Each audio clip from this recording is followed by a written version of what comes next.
शामी साहब, ऐवान बाला कंटिन्यूस ज़ाहिर है एक हम कह सकते हैं कि एक ये हाउस है जिसमें इस वक्त न सेनेट का चेयरमैन है न डिप्टी चेयरमैन है। ज़ाहिर है इस पर भी हमने बात करनी है, लेकिन आज 19 नशिस्तों के ऊपर जो है वो इंतखाब मुकम्मल हुआ है। चलिए, अब सेनेट के जो इंतखाबात हैं वो हो गए, हर 3 साल के बाद सेनेट का इंतखाब होता है। आधे मेंबर्स जो हैं रिटायर हो जाते हैं, जो इसकी टेन्योर है वो 6 साल है। बिल्कुल। तो आधे मेंबर हर 3 साल के बाद रिटायर होते हैं और उनकी जगह नए मेंबर्स जो हैं मुंतखब कर लिए जाते। जब आईन बनाया गया तो उस वक्त जो 2 साल की मुद्दत थी, अच्छा, कि 2 साल के बाद इंतखाब होता था। 1/3 मेंबर्स 2 साल के बाद रिटायर हो जाएंगे, सही, फिर 1/3 2 साल के बाद, फिर 1/3 2 साल के बाद। ये किस सन की बात है? ये 1973 जब 73 का आइन बना। जब ठीक है, सही है। और 6 साल टेन्योर था। इब्तदाई तौर पर जाहिर है कि कुछ मेंबर्स ऐसे थे 1/3 जिनको 2 साल के लिए बनाया गया, रिटायर होना पड़ता था, वो पूरा डाल लेते थे उसका। अच्छा, लेकिन जब जनरल ज़ियाउल हक का दौर आया तो जो सेनेटर मुंतखब हुए वो पहुंच गए कि हमारे साथ तो बड़ी जाती है कि 2 साल का टेन्योर है, कम टाइम मिल रहा है हमें। तो फिर आइन में तरमीम की गई, तो ये फैसला किया गया कि आधी सेनेट जो है हर 3 साल के बाद उसका इलेक्शन हो जाए। यानी आधे जो हैं वो रिटायर हो जाएंगे। आधे रिटायर हो जाएंगे, सही, और आधे जो हैं वो बाकी रहेंगे, फिर उनका इंतखाब हो जाएगा। लेकिन हर मेंबर जो है, इब्तदाई एक मेंबरशिप के अलावा जो हर मेंबर जो है वो 6 साल पूरे लेता है। सही है। तो अब ये पहली दफ़ा ऐसा हुआ है कि चेयरमैन सेनेट जो है वो रिटायर हो गए हैं पहले, और नया चेयरमैन मुंतखब नहीं हो सका। तो आज आसिफ अली जरदारी साहब ने एक हुक्मनामा जारी किया है, इसहाक डार साहब, जिसमें इसहाक डार साहब जो है वो प्रिजाइडिंग अफसर होंगे।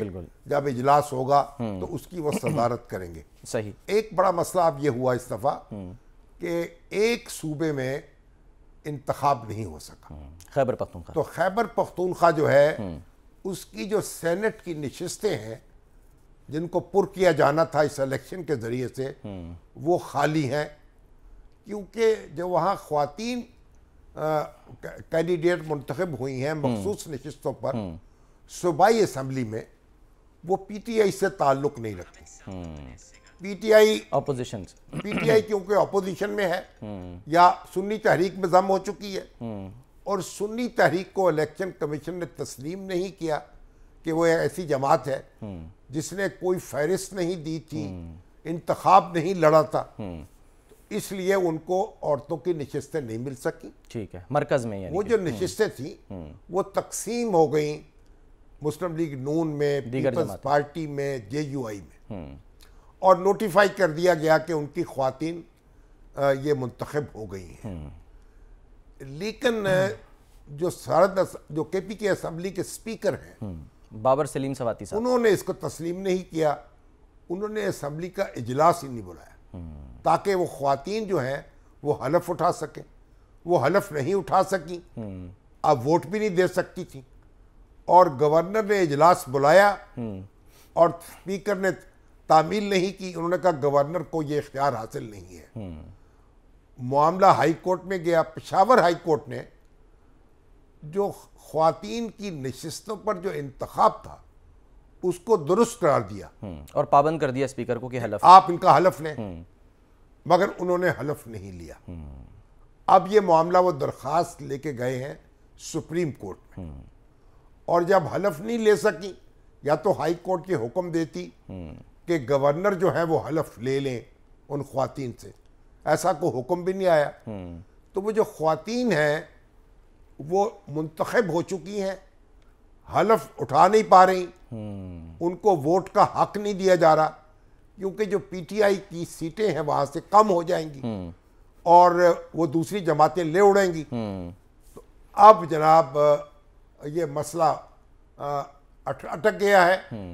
अब सुप्रीम कोर्ट इसको हल करेगी तो ये हल होगा, क्योंकि वहाँ दरख्वास्त गुजार गए हैं और वो गौहर साहब दुहाई मचा रहे हैं। जी सर। और हालांकि जो कुछ उन्होंने किया है वो मैं समझता हूं कि मुनासिब नहीं है।